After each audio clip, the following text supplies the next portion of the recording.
Wolfrider Productions and Realm present ElfQuest, Journey to Sorrow's End, directed by Fred Greenhalgh, Episode 7.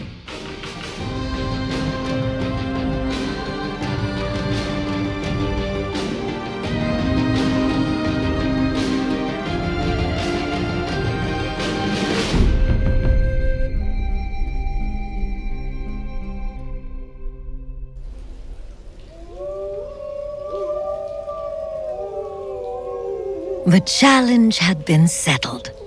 But to what end?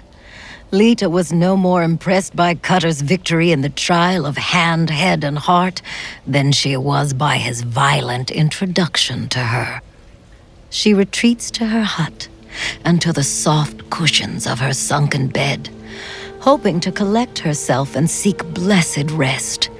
But instead, her dreams only offer further torment. Feel that warm water, sister. Yes. Dip lower in and let it envelop you.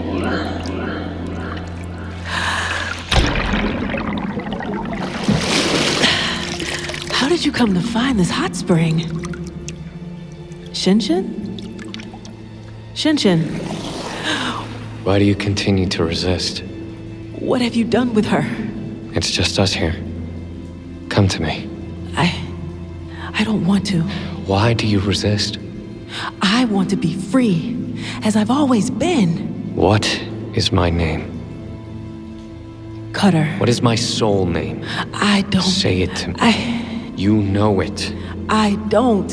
My soul name, Leetah. Say it. No, I don't know. I don't. You do.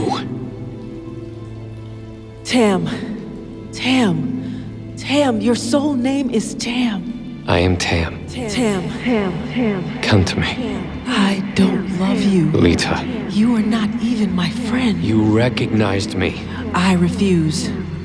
You can't refuse recognition. Yes, I can. I can. Can't. No one. No.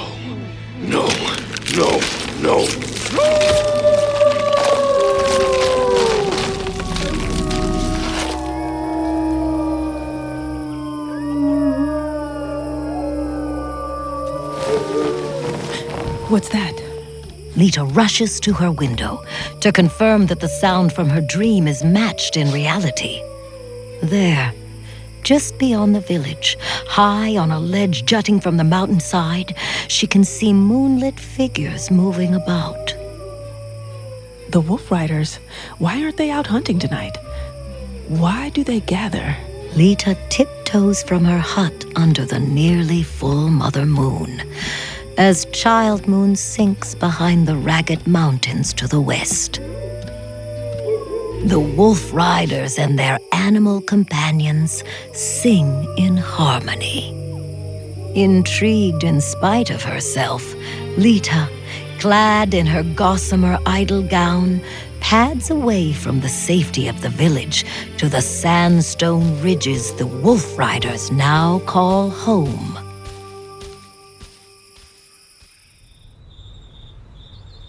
See them now, the Wolfriders, gathered in a circle as the young chief unsheathes his crescent-shaped blade, New Moon, and pierces his palm. 10 chiefs before me have sung the Wolfsong. 10 chiefs have run with the pack and kept the laws of our forest. From the wound drips 10 droplets of blood. When our foreparents, the High Ones, first set foot on this world, it was the wolves who taught them to eat good red meat, to shun the sunny places where humans prowl.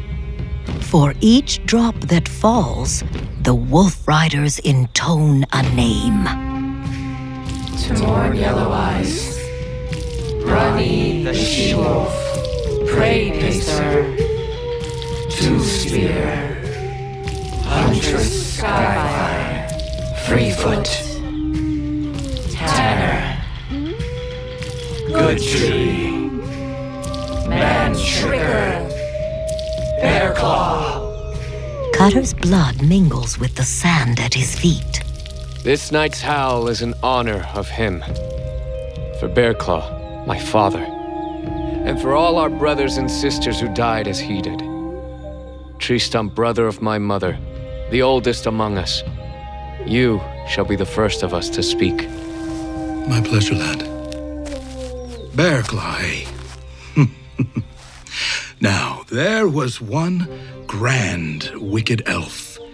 He's been gone 6 turns of the seasons, but he was half again as old as me when he died. And I guess he knew more about living than most of us ever will. No Wolfrider ever lived longer, got into more scrapes, or had more fun getting out of them than Bearclaw. Nothing scared him. Why, he'd steal a human whelp right off its mother's back just to stir things up. Can't say I ever blame the humans for not taking too kindly to Bearclaw, but I'll tell you what, they never caught him. What about the human cub? Did he hurt it? Nay, young one. Bearclaw wasn't interested in that. He'd just leave the brat hanging on a branch somewhere, and a moment later make his way to a game down in the troll caverns. He'd be there with a grin as wide as a wild boar's rump, betting old King Greymung's guards all he could get away with, and cheating him out of belts, buckles, breeches, and all. He was a mean son of a she-wolf, all right. But he had a merry heart, and a tolerance for dreamberries that I've yet see equaled. You speak truly, old friend. But if I may, as we howl this night for Bearclaw, then so must we also howl for your sister, Joyleaf. She was as much a chieftess as Bearclaw was a chief. Her arrows were not always so swift to their mark as his, but her real gift was patience, not weapons. Her patience often brought better results in the hunt and in a fight than Bearclaw's recklessness. She was never one to act before thought, and never one to think without wisdom. She believed that someday there would be no hatred between humans and elves, and she led her life as she believed, in harmony with all that moved and breathed and grew. Together, they raised a beautiful son who even now bears the best qualities of both. Joyleaf and Bearclaw were life mates. They completed each other, just as any two who have recognized one another should. Though Leetah remains hidden in the shadows below the Wolfriders' ledge, Clearbrook's words sting her like a sharp, cold desert wind. Recognition? Why must any elf succumb to a mindless need and an inevitable pairing? Submission without question? Never. Ah, Clearbrook. You have all lived with the wolves too long. Well said, Clearbrook. Though, I've been thinking about this since we met the Sunfolk. What, lad? Out with it. Sava, the Mother of Memory, is very old. She is the oldest elf any of us have ever seen. But I'm learning that any of us can live as long as she has, even longer. We aren't meant to die as humans and animals do, but to live on and on like great trees in a forest. Trees that saw the High Ones come to this world. Trees that will go on seeing forever. Unless someone comes and burns them all down? Never, Skywise. Never again. Bearclaw lived a long time, but I guess he'd seen so many others die, for one reason or another, that he just never looked ahead or behind. Now was all that mattered to him. That was the way he lived. But he didn't have to die. He chose to. What's he talking about, Mother? You'll understand soon, dear one. Speak on, Cutter. My cubs have not yet born when this happened. And Dart was too little to know. All right. I'm no storyteller, but I'll do the best I can.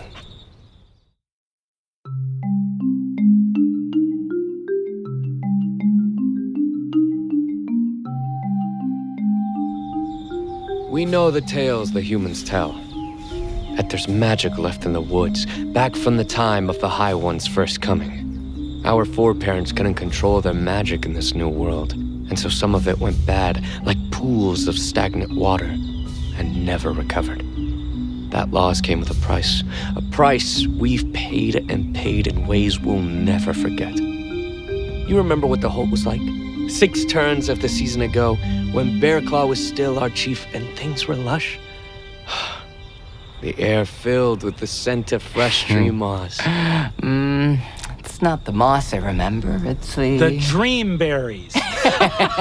Yes, dream berries. Warm and rotting a bit in the sun, getting all frothy and... Fine.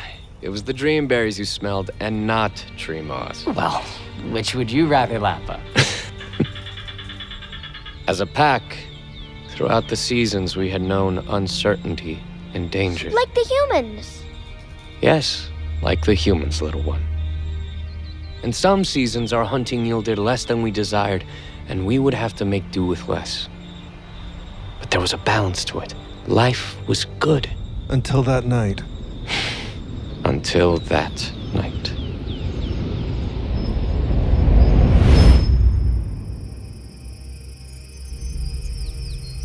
The forest's balance had shifted. There was a smell, not like overripe dream berries. This was something really rotten. I remember that odor still. Brought a foul taste to my tongue. The humans' camp was within earshot of our hunting party. They too sensed the change. You could hear them signal each other with their animal skin drums. If even the humans could scent it, the smell must have been awful. It was. Bearclaw kept us out all night, said he needed to find the terrible thing that had invaded our territory. We knew it was near us, watching, shadowing us, but always just out of range, like it was the one hunting us.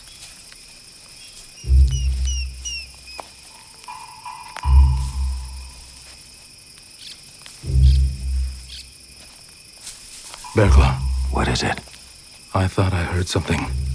Over here. Keep your weapons handy and your noses keen, elves. What is it, Starjumper? Not on the ground, Skywise. Up in that tree. What? Joyleaf? On that branch. It was just an owl. No. No? Over there. Look what Starjumper's found. It was a torn and bloody carcass. We approached it and saw a wolf cub, slaughtered for sport. Bearclaw, I sense the killer is near. Bearclaw, open scent to the entire hunting party. Of course the killer is close. Keep your wits about you, understand? Rain, our healer. I spoke to him then, words I hoped would be in jest. I hope your skills won't be needed tonight. So do I, young Cutter. There's an ill wind in the woods tonight.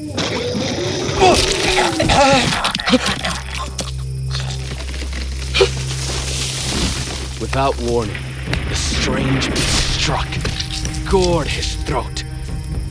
His name was Rain, father to Wolfsong and Pike, and he was the first to fall.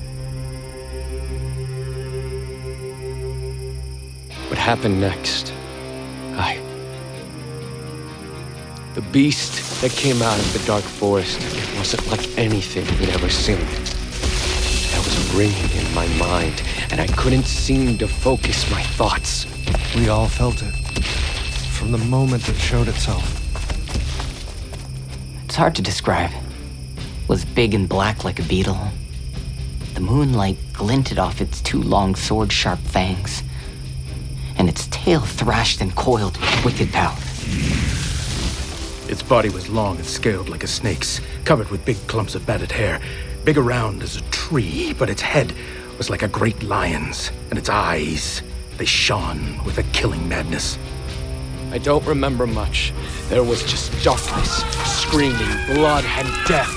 The monster tore at our flesh like we were made of dry leaves. It threw our wolf friends aside like broken branches, and in a single horrible moment, we all knew what was clouding our thoughts. The thing it was sending.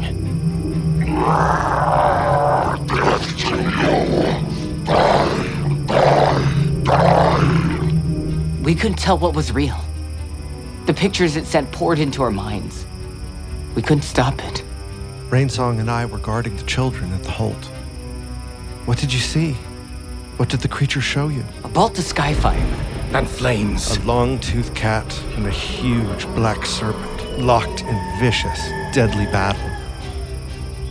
A pocket of the High One's forgotten magic, rekindled by the heat of the flames and charged with the blood madness of the beasts. Change. Joining.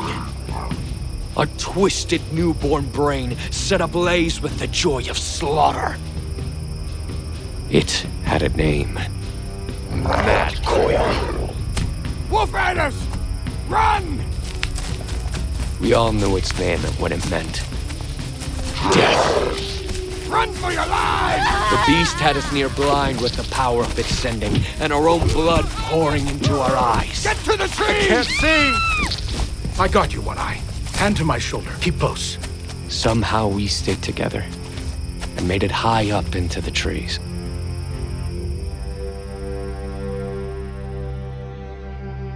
Brownberry. Sit still, or I'll get this tree sap in your one good eye instead of sealing your wound. Long Branch. Where are you, my brother?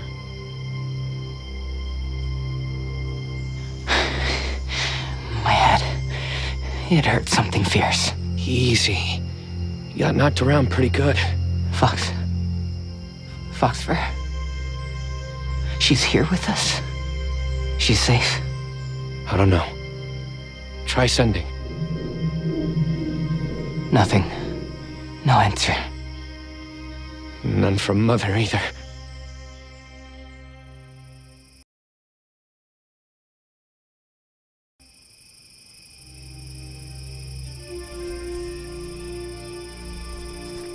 Bearclaw and I made our way along the treetops, all the way back to the place where we were attacked. Joylee! Sister! Answer us! Joylee! Before I could hold him back, Bearclaw leapt down to the forest floor. He stood there, still as a stone, fixed and intent, and kept sending a call that only a recognized lifemate could receive or answer.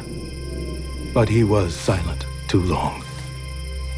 That's when I knew she was gone. And they came back to what was left of us. I could see it on my sire's face. But I asked anyway.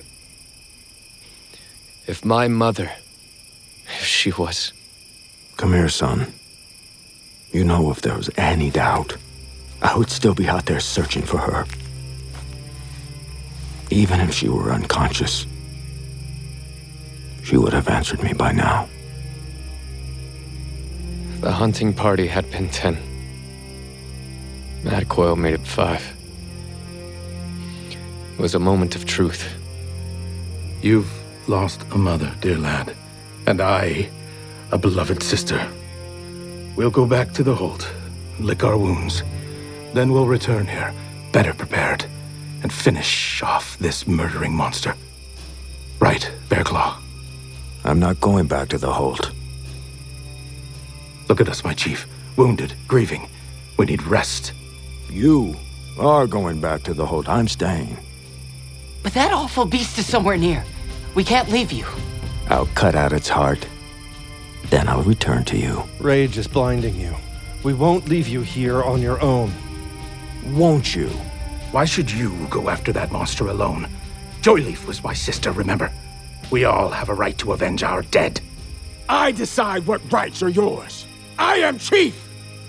Either do as I say or send me to Joyleaf's side. I don't care which. Who wants to cross me? You, Skywise! One Eye! Tree Stump! I'd never seen him look so wild, pointing New Moon at us like that. But none of us moved, or gave ground. I agree with you, Bearclaw. The others must go back. But I'm coming with you. You can't stop me. The way he looked at Cutter, in that moment, he was proud of him. Bearclaw just nodded, took off into the forest. keep up. Tree stump. If we don't come back, you are chief. Take the pack far away from here. Bearclaw and I want you to live, understand? As you say. No, Night Runner, Blackfell, stay there. This hunt is ours alone.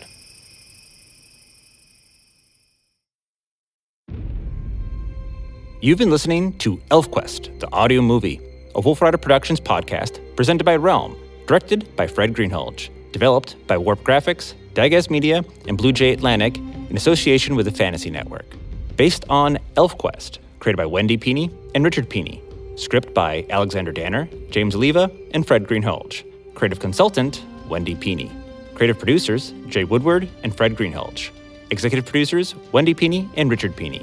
Starring Tree Summer as Sava, Divinity Rocks as Leetah, Yasha Jackson as Shen Shen, Alejandro Saab as Cutter, Aaron Douglas as Tree Stump, Will Friedle as Strongbow, Cassidy Caston as Dart, Claire Kramer as Clearbrook, Sarah Fuzzle as Moonshade, Brennan Lee Mulligan as Pike, Jonathan Woodward as One Eye and Woodlock, Thomas Trin as Scouter, Amber Benson as Nightfall, Nicole Maines as Dewshine, Jeffrey Vincent Paris as Bearclaw, Lisa Coronado as Joyleaf, David Mizajewski as Rain the Healer, and Ray Porter as Madcoil.